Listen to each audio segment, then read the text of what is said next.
जीवन परिचय आपको बता रहे हैं।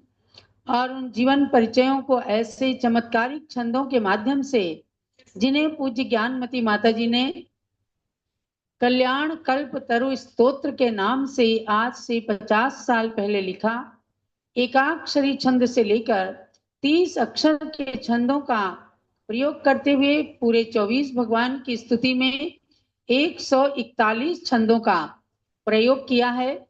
उन्हीं में से विभिन्न छंद पढ़ करके आप व्याकरण और छंद शास्त्र का भी ज्ञान प्राप्त कर रहे हैं। आज क्रम प्राप्त सुपार्श्वनाथ भगवान के परिचय का नंबर है, तो उस स्तुति को आज मैं पहले पूरी स्तुति पढ़ती हूँ।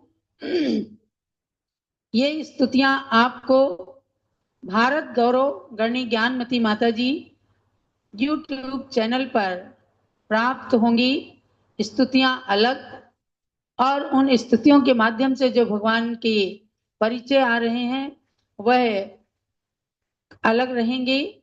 और रत्नत्रय महोत्सव तो आप कर ही रहे हैं, तो सर्वप्रथम सुपार्श्वनाथ भगवान की स्तुति को मैं पढ़ती हूँ, जो 10 अक्षरी छंद से प्रारंभ होती है।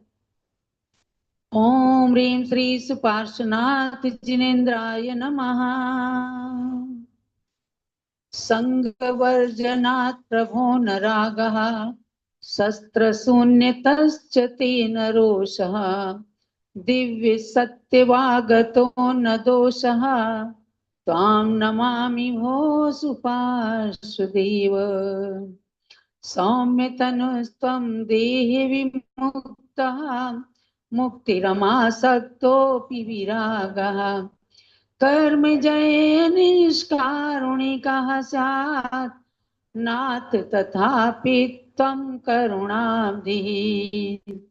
वाराणस्यां धनदिविमुक्तैः, रत्नैः पृथ्वी भवति सुतृप्ता, पृथ्वीषेणा विकसितचेताः, धन्या मान्या नरसुरवृन्दैः। मुनिमनोऽम्बुजं मुदीकुरु, जिनप मे मनः स्थिरीकुरु, शरणमागतं च पाहि मां, शिवपदं त्वरं प्रयच्छ मे। वरभाद्रपदे सितषष्ठी, जिन गर्भ तिथि सुखदात्री, जननी जनकौकिल दृष्टौ, जननी जनकौकिल हृष्टौ, भुवि सर्वजना अपि तुष्टाः। ज्येष्ठमासी सिते जिन सूर्यः, द्वादशीमपुनादभिषेकै, तत्तिथौ जिन रूप धरो भूत, ध्यान शस्त्रधरोऽपि दयालुः। फाल्गुने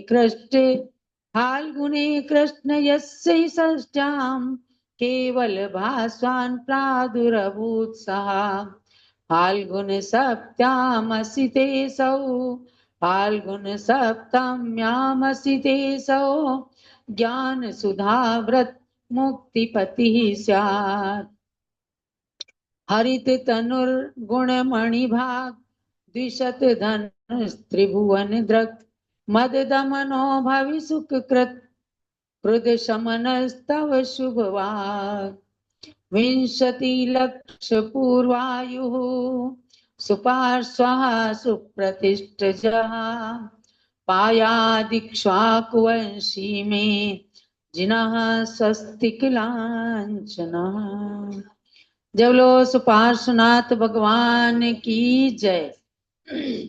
भगवान सुपार्श्वनाथ जो जैन शासन के 7वें तीर्थंकर हुए हैं, वाराणसी में जिनका जन्म हुआ, ऐसे भगवान की स्तुति करते हुए मयूर सारिणी छंद जो 10 अक्षरी छंद है, उसमें पूज्य माता जी छंद का भी लक्षण बताती हैं और उसके द्वारा भगवान के गुणों का वर्णन करती हैं। ऋगौ ऋजौ रगौ मयूर सारिणी स्यात्।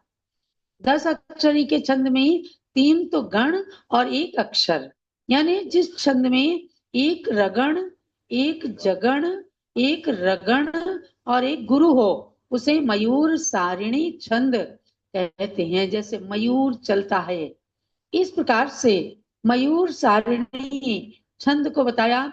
रगण मध्य में जिसके लघु हो, आजू बाजू में गुरु हो, तो आप देखिए उसके अंदर ही छंद का लक्षण लिखा हुआ है।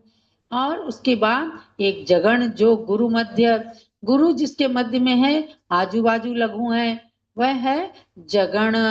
और एक फिर से रगण, यानी बीच में लघु और आजू बाजू में गुरु। इस प्रकार से 3 गणों की बात कही और एक गुरु हो, तो वह हुआ मयूर सारिणी छंद। इसमें कहा संग वर्जनात् प्रभु न रागः। हे भगवान, आपने सारी परिग्रह का त्याग कर दिया, इसलिए आपके अंदर कोई राग नहीं है। शस्त्र शून्यतश्च तेन रोषः, और सारे शस्त्रों का त्याग कर दिया, यानी आपके पास में एक भी शस्त्र नहीं है। किसी भी वीतरागी भगवान के पास कोई अस्त्र शस्त्र भाला त्रिशूल कुछ नहीं होता। तो हे भगवान, आपके पास शस्त्र कोई भी नहीं है, आप, क्योंकि आपको द्वेष ही नहीं है किसी से। आपके अंदर राग और द्वेष सबका अभाव हो गया है। दिव्य सत्यवाक, और आपके वचन कैसे हैं? दिव्य हैं, सत्य हैं, क्योंकि आपकी जो दिव्य ध्वनि करती है, खिरती है, वह हर प्राणी के लिए कल्याणकारी होती है। दिव्य भी है, सत्य वचन है आपके, अतः न दोषा, इसलिए आप में कोई दोष नहीं है। क्योंकि सच बोलने में कोई दोष नहीं होता, झूठ बोलने में अनेक प्रकार से अपने को झूठ का आश्रय लेना पड़ता है। तो आपके पास कोई दोष भी नहीं है, क्योंकि आपके वचन एकदम सत्य हैं। भो सुपार्श देव, हे सुपार्शनाथ भगवान, त्वाम नमामि।